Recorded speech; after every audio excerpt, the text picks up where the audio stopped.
आप सबों का मेरा ट्यूटोरियल में स्वागत है। आइए मैं आज आपको आपके पोएट्री सेक्शन का song of myself Walt Whitman के द्वारा जो कंपोज किया गया है इसको लेकर रिप्रेजेंट होने वाला हूँ। स्टूडेंट्स, ब्लैक बोर्ड पे आप ध्यान से देखेंगे।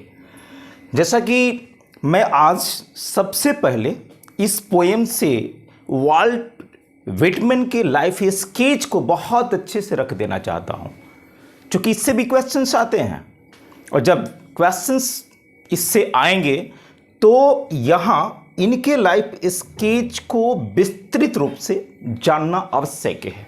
इसलिए मैं उनकी लाइफ से जुड़ा हर एस्पेक्ट्स को यहाँ ब्लैक बोर्ड पे रख दिया हूँ और बहुत अच्छे से आप देख सकते हैं यहाँ भी, और एक एक करके मैं इसको एक्सप्लेन करने वाला हूँ। तो यहाँ देखते हैं song of myself Walt Whitman का जन्म कब हुआ था, यानी मई 31, 1819 में इनका जन्म हुआ था। कहाँ हुआ? तो वेस्ट हिल्स, न्यूयॉर्क, यूएसए में इनका जन्म हुआ था। अब देखिए, तो क्वेश्चंस आता है व्हेन वाज ही बॉर्न। तो ऐसे क्वेश्चंस ऑब्जेक्टिव्स में आते हैं और ऑब्जेक्टिव क्वेश्चंस फेस करने के लिए, अच्छे से बनाने के लिए वैसे भी 50 मार्क्स के क्वेश्चंस पूछे जाएंगे। 50 मार्क्स ऑब्जेक्टिव होंगे और ऐसे में अगर ऑब्जेक्टिव क्लियर करना है तो आपको क्या करना होगा? अच्छे से लाइफ स्केच तो करना ही करना है, इसके साथ साथ पोएम्स के एक एक वर्ड पर आपको ध्यान देना होगा। आइए तो यहां देखते हैं डेट मार्च 26, 1892। देखिए, उनकी मृत्यु मार्च 26, 1892 को हुई थी। कैम्पडेन जगह कौन था? तो कैम्पडेन था न्यू जर्सी, यूएसए में इनका जन्म, ये मृत्यु हुई थी। अब देखिए, अगर ऑक्यूपेशंस की बात करें, पेशे की बात करें, तो पेशे से वे क्या थे? पोएट थे, एसिस्ट थे, जर्नलिस्ट थे। अब देखिए, पोएट मिस कवि, एसिस्ट मिस होता है निबंधकार और जर्नलिस्ट मिस होता है पत्रकार। अब देखिए, ये तो ऑक्यूपेशन था। इससे पहले भी उन्होंने प्रिंटिंग का काम किया, टीचर का काम किया और ऑडिट भी करते थे। स्टूडेंट्स, एक चीज़ और बताएं, जब उनकी घर की स्थिति अच्छी नहीं थी, उनका जो परिवार था बहुत दुख में उन लोग का जीवन बीत रहा था, तो वाल्ट विटमैन यानी 12 बरस जो उम्र था उससे पहले वो कारपेंटर का काम किया करते थे। ये भी आप जान लीजिए, ये भी क्वेश्चंस पूछा जा सकता है। तो इस तरह से शुरुआती दौर में ये बहुत ज़्यादा परेशानियों का सामना किए, इसके बावजूद भी वो कभी रुके नहीं, क्योंकि अंदर का आत्मविश्वास इतना ना ज़्यादा था कि वो उनको हमेशा कुछ कर गुजरने के लिए प्रेरित करता रहा और वे करते रहे, कभी हार नहीं माने। तो वाल्ट विटमैन ऐसे एक व्यक्तित्व हैं जो हमेशा बहुत अच्छी रचनाओं को देते रहे। इस तरह से हम देख सकते हैं यहाँ पर ऑक्यूपेशन क्या था? पोएट, एसिस्ट और क्या थे? जर्नलिस्ट थे।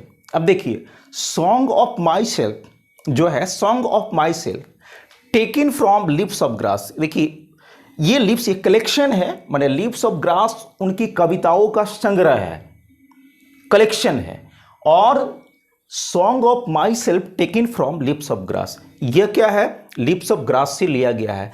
वैसे में मैं आपको बताऊं, सॉन्ग ऑफ माई सेल्फ जब उन्होंने पहली बार कंपोज किया तो अमेरिका में रिसीव्ड नहीं किया गया, अर्थात अमेरिकन जो थे उसको अच्छा नहीं माने, अर्थात उसको रिसीव नहीं किए। लेकिन बाद में यूरोप में ये जो सॉन्ग ऑफ माई सेल्फ है, सॉन्ग ऑफ माई सेल्फ, यह ज़्यादा पॉपुलर हुआ। अर्थात क्या है कि वहाँ उत्साहपूर्वक लोगों ने इसको रिसीव किया। लेकिन अमेरिका में ये जो पोएम है इसकी कोई मान्यता नहीं मिली। अब है कि Walt Whitman song of myself, या हम बात करें लिप्स ऑफ ग्रास, माने ये अपने पहली बार अपने खर्च पे इसको प्रकाशित करवाया था। बाद में चल के एक्सेप्ट किया गया। तो इस तरह से परेशानी उनको झेलना पड़ा। अब देखिए, song of my self taken from कहाँ से लिया गया? Taken from lips of grass. एक एक चीज़ पर ध्यान दीजिए, सब क्वेश्चंस बनेंगे। अब देखिए, working as a nurse in civil war. Civil war जब अमेरिका में हुआ था तो उन्होंने नर्स के रूप में भी काम किया था, अर्थात उंडेड यानी जो घायल लोग थे उनकी सेवा वो बहुत अच्छे से एक नर्स के रूप में किया। कब? तो सिविल वार, इन सिविल वार। ये भी क्वेश्चंस कई बार पूछा गया है, यहां ध्यान से देखेंगे। विटमैन जो थे, देखिए, Whitman first publish at his on expenses. यहां पर लिख दिया हूं, देखिए, ये जो कविता था इसको पहली बार वो अपने खर्च पर, देखिए, एट हिज ऑन एक्सपेंसेस का मतलब होता है अपने खर्च पर उन्होंने प्रकाशित करवाया था। कब? तो इन 1855 में। यहां ध्यान से देखिए, 1855 में।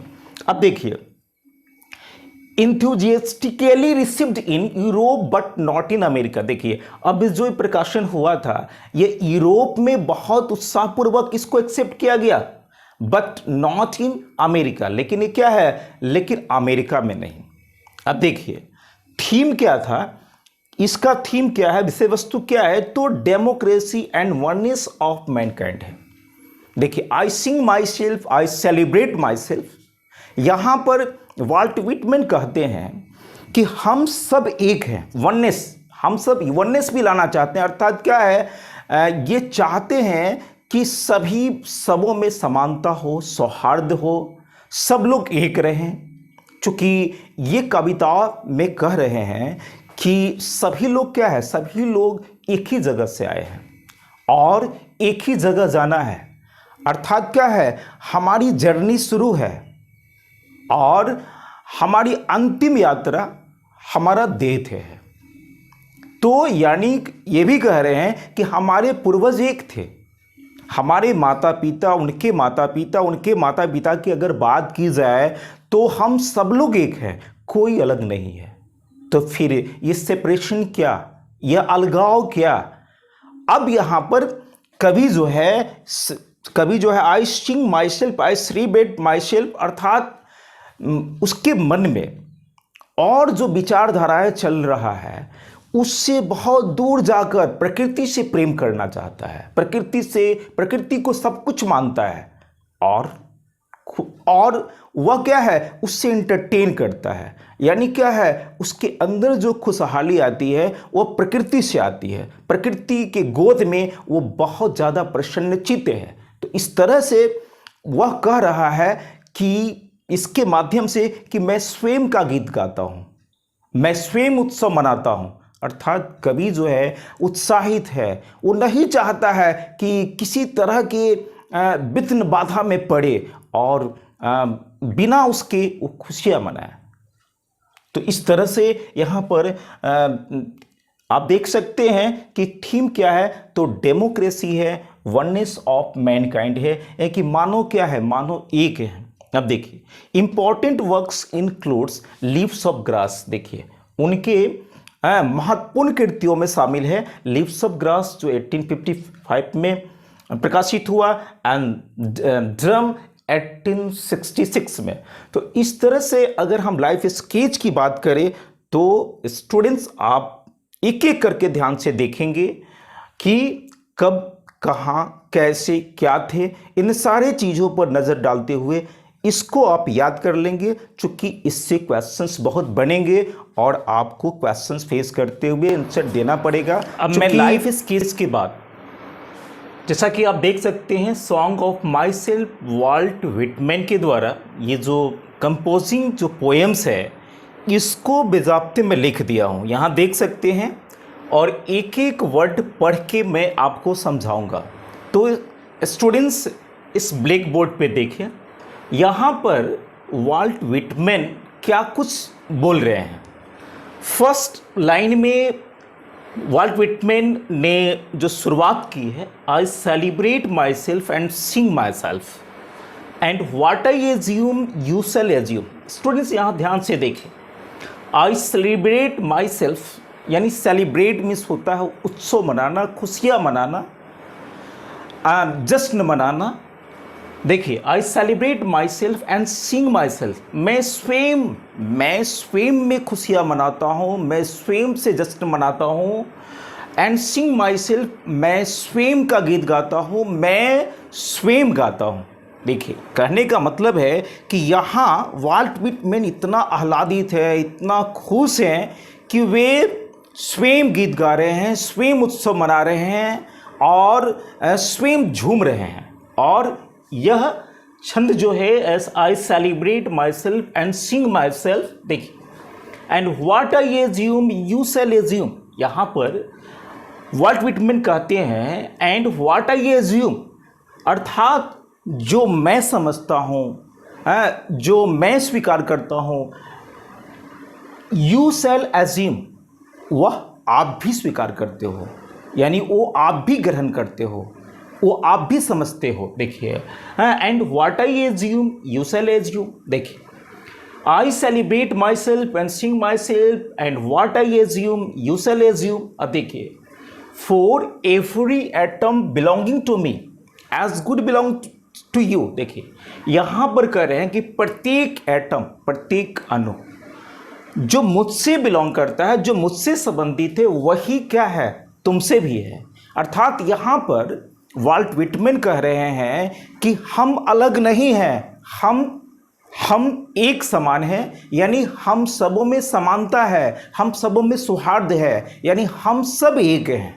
तभी तो यहाँ बोल रहे हैं for every atom belongings to me as good belongs to. यहाँ जो भी चीज़ जो मुझसे संबंधित हो वो तुमसे भी संबंधित है, अर्थात जिससे मैं बना हूँ उससे आप भी बने हो, इसलिए हम अलग नहीं हैं। आई लोफे एंड इनवाइट माई सोल। देखिए, मैं निरुद्देश भ्रमण करते रहता हूँ और अपनी आत्मा को आमंत्रित करता हूँ कि आप क्या है, खुश रहो, आप प्रसन्नचित्त रहो। यहाँ पर देखिए, and lean and loafe at my ease observing a spear of summer grass. देखिए, यहाँ पर है, यहाँ पर वाल्ट विटमैन बोल रहे हैं आई लीन मिस होता है परा रहना।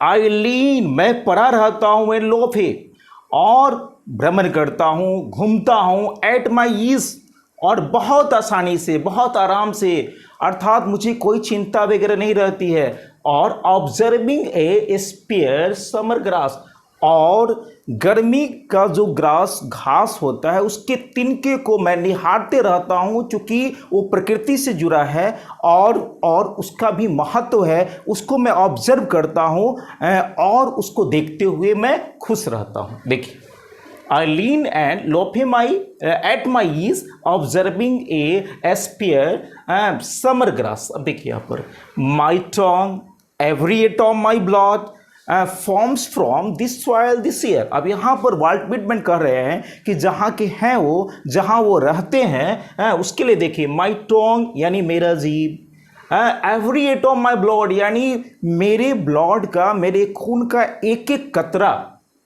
Form from this soil this air यानी इस मिट्टी से बना है, इस वायु से बना है, इस हवा में बना है। तो इस तरह से देखिए यहाँ पर my tongue every atom of my blood form from this soil this air, यानी क्या है कि मैं यहीं से तो निर्मित हूँ, यानी मेरा संबंध यहीं से है, मैं सब कुछ यहीं पर पाया हूँ और यहीं से सब कुछ बना है, यानी मेरे ब्लड का, मेरे खून का एक एक कतरा यहीं का सींचा हुआ है। अब देखिए, बॉन्ड हियर ऑफ पेरेंट्स, यहाँ मैं अपने माता पिता, मैं अपने माता पिता से जन्म लिया हूँ। बॉन्ड हियर फ्रॉम पेरेंट्स, वे जो मेरे माता पिता है वो मेरे माता पिता, उनके भी माता पिता और फिर उनके माता पिता के भी।